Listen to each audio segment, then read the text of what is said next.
New tonight at 11 o'clock, Baltimore City schools will be shutting down 5 schools, and among them will be Monarch Academy. The school board voted tonight about this, closing it down. We've been following this story now for several months. And WMAR2 News' Abby Isaacs is live at City School headquarters after tonight's packed house meeting. A lot of disappointment there, I'd imagine, Abby.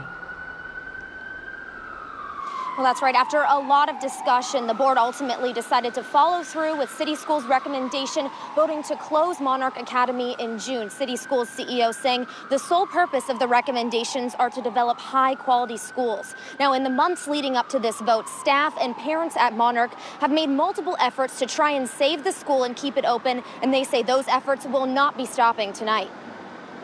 They're going to be uprooted into a community that has embraced them. A community broken apart after learning the fate of Monarch Academy, now scheduled to close in June. A decision that impacts 1,000 Baltimore families. It weighed heavily on Baltimore City School Board commissioners. It wasn't an easy process for us.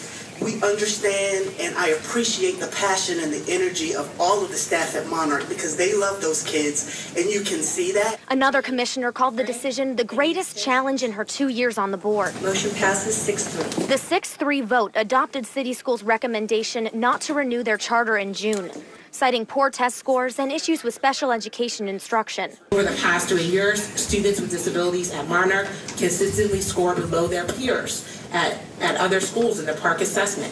But parents like Bonnie Peterson say that's not true. It's going to affect my child because I have to go home and tell him, here, he's excelled in Monarch. I have to go home and tell him the school board decided for whatever reason against closing his school that he considers home and family. Monarch Academy leaders say this isn't the end of their fight. It just got a little more difficult. We're going to be very resilient, and we're going to learn how to move forward because these children still have to learn how to bounce back from this. You know, things happen. Principal Kyra Hargrove is in her 2nd year at the school. So is the new chief academic officer. She hoped the recent change in management would convince the board they needed more time to prove they're making an impact on students. I was hoping they would find it in their heart to give us that time, but we're going to appeal it because we firmly believe in the work that we're doing, and we firmly believe that those students should have the best place, and it is Monarch.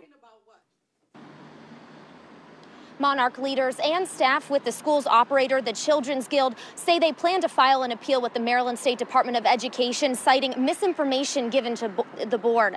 Meanwhile, board staff have put together a plan to ensure a smooth transition for students who have to switch schools and make sure that they won't be sent to other low-performing schools. Live at school headquarters, Abby Isaacs, WMAR2 News. And the other schools the board voted to close tonight, you have Gilmore Elementary. Wow. That's Northwood, Apold Community Academy, and we have Roots and Branches School. They'll all be shut down in June, and MLK Elementary Middle will shut down in 2020.